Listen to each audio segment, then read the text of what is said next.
Sponsored by Kissling, Nestico, and Reddick. Heard in a car? Call KNR. Meteorologist Erica Page here. Yeah, the wind is interesting. And last night we had a lot of weather that kind of came in really rapidly. Jason mentioned that the wind played a massive part in that. Yeah, I mean, you were talking about how warm it was during the day yesterday. Well, all that turns into energy, especially when you start getting some of these showers and storms rolling through.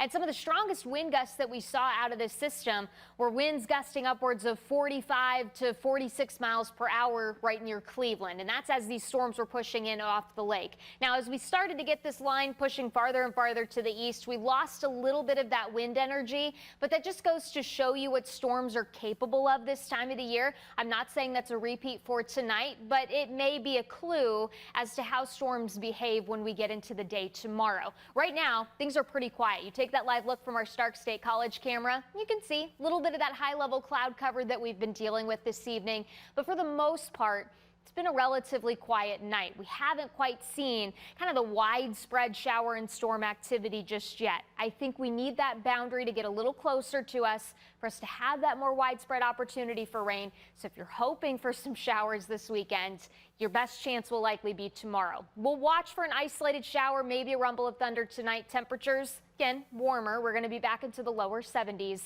but we're still going to be very muggy. And all that humidity, all that moisture in our air, we're going to turn that into a better rain chance, especially tomorrow. But we may have a couple lingering showers, maybe an isolated storm that lasts into your Sunday. So that's what we'll watch by the time we get into the second half of the weekend. Right now, things are pretty quiet here across Northeast Ohio. Most of the activity just off to our west. It's been struggling a little bit. We'll see how well it continues to hold together as it slowly crosses east of I-75. But that is your best chance. If we're going to see rain overnight, that's where it's going to be. And your Future View has been, I think, doing a good job of picking up on that trend where we get a couple of these showers, maybe an isolated storm in the mix as we head into the overnight tonight. Don't anticipate severe weather. I don't necessarily anticipate a repeat of last night. But we just may have some rain on radar by the time we wake up early tomorrow morning. Whatever is out there will start to crumble shortly after sunrise, and your atmosphere is going to be a little bit more what we call stable. So you're not likely going to see a whole lot of additional development until we get into tomorrow afternoon. We basically need those temperatures to start warming back up into the middle 80s.